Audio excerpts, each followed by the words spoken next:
Dr. Zorba Paster back from vacation, joining us once again for his weekly segment. If you have a question, we'll be taking your calls momentarily. Call now. The number is 608 270-9933. I'm just looking. We have 3 lines open if you have a question for Zorba. Hi, Zorba. Good to see you. Zorba. Good to see you guys. Before we get to the calls, let's talk a little bit about the breaking news today that if you're 16 or 17, you are now eligible for a Pfizer COVID booster.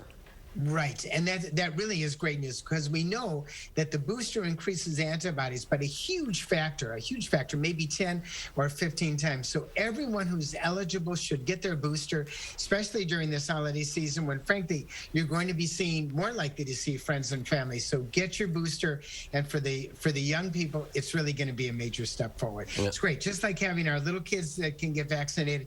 This is the way to stop the pandemic. Remember, you are 25 times more likely to end up in the hospital if you've never had any COVID immunizations at all. So for those of you on the fence, get your shots. And if you're a 16-year-old, I know that 6-month time frame is coming up from when they were first eligible back 6 months ago. Let's go quickly to the phones, and we're going to start with Scott in Madison.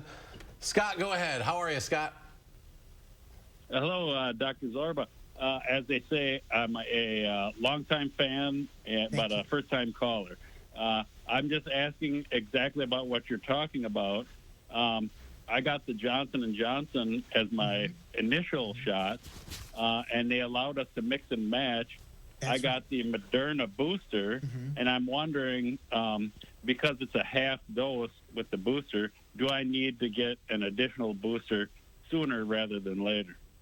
Well, the reality is right now the CDC says if you had the J&J shot, 1 booster shot is enough. And I don't know if it's exactly a half dose. The booster is different, but the reality is definitely get that 1 booster. Right now the CDC says nothing beyond that. All right. Thank you for calling. Let's go to Paul in Baraboo. Yes.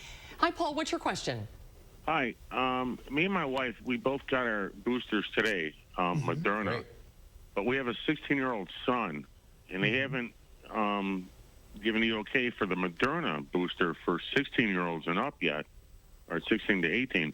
I was wondering what you think about, what time frame you think that might be coming up?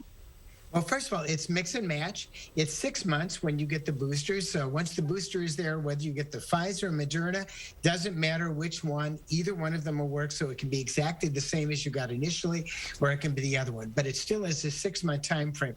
And that's pretty common in most of our immunizations. Hepatitis B, for instance, is 6 months between the original immunization and the boosters. So that's commonly when we get booster shots for many immunizations. But if you got Moderna and you want to stick with Moderna, do you have any idea when that age? No idea yet. They're always a little bit behind Pfizer, so I can't tell you when it is. I've read some things, but once the CDC makes its decision, then it'll be out. And until they make a decision, we don't know. Right. All right, let's go to Richard in Reedsburg. I think, Richard, go ahead. You're on with Dr. Zorba. Yes. Hello, Dr. Zorba. I'm an 87-year young man. Oh, good for you. And I've always been proud of my muscular body. And I've been hard work all my life doing different things, but I'm losing all my muscle. What can I do? What can I eat, drink, whatever, to retain or to build back some muscle? Oh, sure. Well, first of all, as we get older, we lose muscle. We lose about 0.5 to 1% of our muscle mass, no matter what we do. So if you slim down to the weight of when you were, we'll say, a couple of years after high school, and you look in the mirror, it doesn't make a difference. You won't look the same. You'll still have more fat.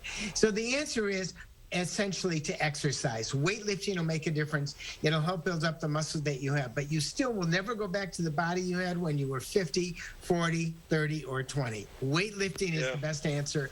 That's what you should do. Well, you're doing something right. You're doing something right. Yes. Keep on moving, Richard. You're doing great. Stay in good health. Thank you. Let's go to Rocky. Rocky, you're on with Dr. Zorba from Sun Prairie.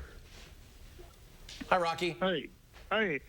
I got a question. I've been coughing up a phlegm, and it's a real sticky like phlegm for like almost 2 years, and it goes on all day.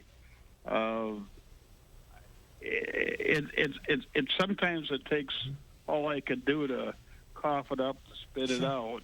Sure. I don't know what's going on, but it's been going on for, like I say, a couple of years now. Sure. Well, there are a lot of lot of things that it can be. First of all, this is where a visit to your doctor really makes a difference. We know that if you hydrate a lot, the phlegm will become thinner versus thicker. We know if you smoke cigarettes in the past or have COPD, we know that some inhalers will actually help with phlegm. And that's something where really a personal visit with your doctor is really what counts. Always good. Yeah. Talk to your doctor. It's, it's great to get Zorba's feedback, but some things doctors just have to see him in person. Right? Great to have you back, Zorba, and we'll be back on schedule. Have you once a week. Thanks for your calls today. Good to see you, everybody. Zorba. So we'll Take see you care, again guys. soon. Take care.